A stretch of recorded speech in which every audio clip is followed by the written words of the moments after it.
বর্ষাবরণ করে নিতে রাজধানীর ধানমন্ডি রবীন্দ্র সরোবরে আয়োজন করা হয় সাংস্কৃতিক অনুষ্ঠান। সোমবার সকাল 6:30টায় এই অনুষ্ঠানের আয়োজন করে বাংলাদেশ উদীচী শিল্পী গোষ্ঠী।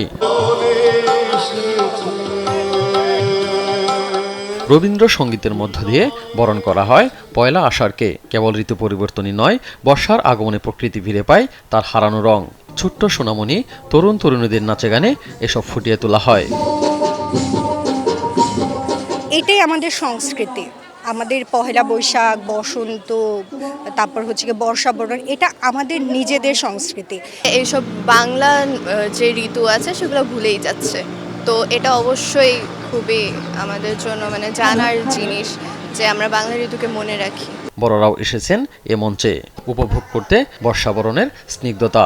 ঋতুর পরিবর্তনটা আমাদের দেশে একটু বেশি, তো প্রত্যেক ঋতুর শুরুতে যদি এরকম একটা বরণ করে নেওয়া হয় সেই ঋতুকে, তো সেটা আসলে আমাদের নিজস্ব সংস্কৃতির একটা পরিচয় বহন করে। গ্রীষ্মের যে একটা দাবদাহ, তারপরে বর্ষা মানে হচ্ছে আমাদের কাছে বিশাল একটা ব্যাপার। আমাদের যে আচার, আমাদের যে ঋতুভিত্তিক যে অনুষ্ঠান, তার মধ্যে বর্ষা উৎসব একটি অনন্য বিষয়। ছোটবেলা থেকেই বর্ষা দেখে আসছি, বর্ষা সম্পর্কে পড়ে এসেছি, এবং যত বয়স বেড়েছে বর্ষার এই উদযাপনটার তাৎপর্য উপলব্ধি করেছি।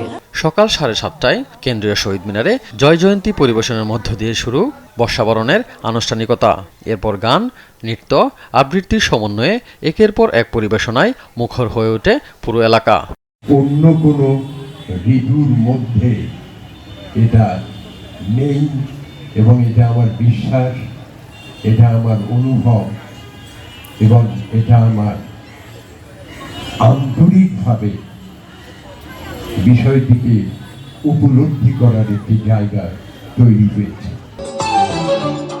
প্রকৃতির সঙ্গে মানুষের চিরন্তন সম্পর্কের এই উৎসবে ছিল প্রাণের উচ্ছ্বাস, ছিল সংস্কৃতির রং। ছিমেল, দেশ টিভি, ঢাকা।